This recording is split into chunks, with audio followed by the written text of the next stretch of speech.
when Smee discovers Slightly hiding Arthur's incapacitated body, Slightly convinces him to help take the body to the beach. Which is nice of him. If I saw one of my friends standing next to a hidden body, I would turn right the hell around. I wouldn't want anything to do with that. But as the two of them shuffle their way through the building, Cavalier spends less time being shaken by the fact that Toodles is dead, and more time being tickled by the fact that the one-eyed octopus alien intentionally killed him. His company losing billions of dollars on a synthetic body? Not a problem. Being responsible for the death of a child? Not even thinking about it. An alien showing some kind of sentient intelligence? That's all Cavalier cares about.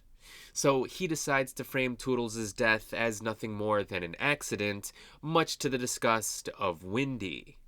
She realizes that no one is really safe at the Neverland Ranch, so she tries to convince the other hybrids to escape with her and her brother, though she only manages to convince Nibs to tag along with them. To aid in their escape, Wendy hacks into the security system and releases the Xenomorph, which is fucked. Because while Cavalier is clearly a no good human being, I'm sure he has plenty of good people working for him. Arthur springs to mind as an example. But now, everyone in the facility, whether they're good or bad, will have to face the violent ferocity of the Xenomorph, and their blood will be on Wendy's hands.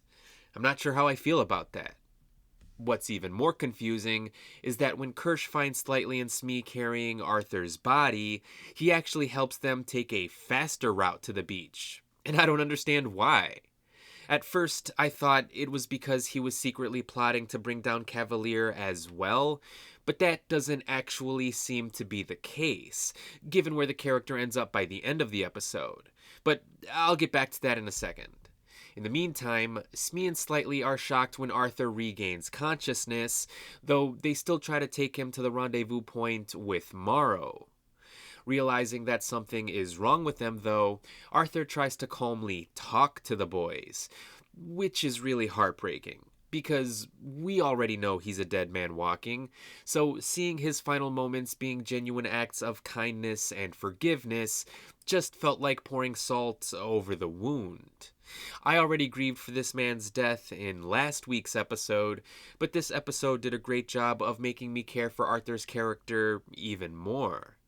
But a xenomorph does inevitably burst from Arthur's chest, leaving Smee and Slightly completely horrified. Scared of what that may mean for his family, Slightly still takes Arthur's corpse to the beach. Morrow's raid team then arrives at the beach, and seeing that the hybrids failed to bring him the xenomorph, Morrow decides to take them captive. While all of this is happening, Cavalier spent some time talking with the one-eyed octopus. This is where we learn that, for some reason, this alien creature understands the mathematical concept of pi. I don't know why a one-eyed alien octopus would need to understand the concept of pi, but whatever, I guess. The revelation is so fascinating that Cavalier decides to give the alien a human host so that he can properly communicate with it. A decision that I'm sure isn't going to backfire on him in any way. Speaking of getting killed by an alien, when the Yutani forces run into Wendy, Joe, and Nibs, Wendy calls the Xenomorph on them, and it proceeds to brutally murder them.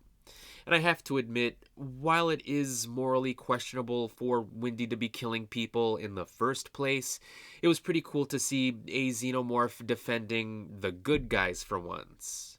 But moving on to the bad guys, Morrow and his team enter the facility, where they are immediately intercepted by Kirsch, who is also revealed to be in possession of the newborn Xenomorph. And this is where my confusion comes in, because what was Kirsch's actual plan?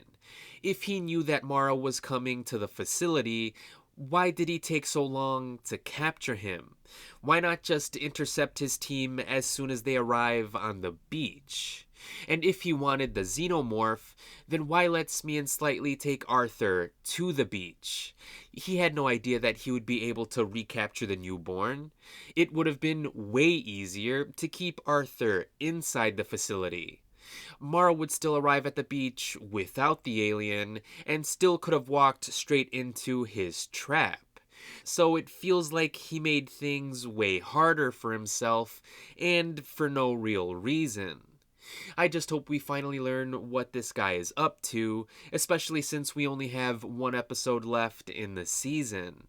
But before this episode comes to an end, Windy, Joe, and Nibs make it to the escape boat, only to be intercepted by Neverland security. Not eager to go back to the facility, Nibs brutally kills a soldier by removing his jaw from his face, which I would think understandably prompts a panicking Joe to incapacitate her, something that Windy, surprisingly enough, scolds him for. Because despite the fact that they clearly do care for each other, it seems like a rift is starting to form between them. So I definitely want to see how their relationship is going to develop from here. And given where all of the characters wind up by the end of the episode, I can't wait to find out what's going to happen in the finale. But I love how all hell broke loose in this episode. Everything went wrong for everyone, and that made for a perfectly dramatic penultimate episode. And I guess we'll see what'll happen in the season finale of Alien Earth once it gets released on Tuesday.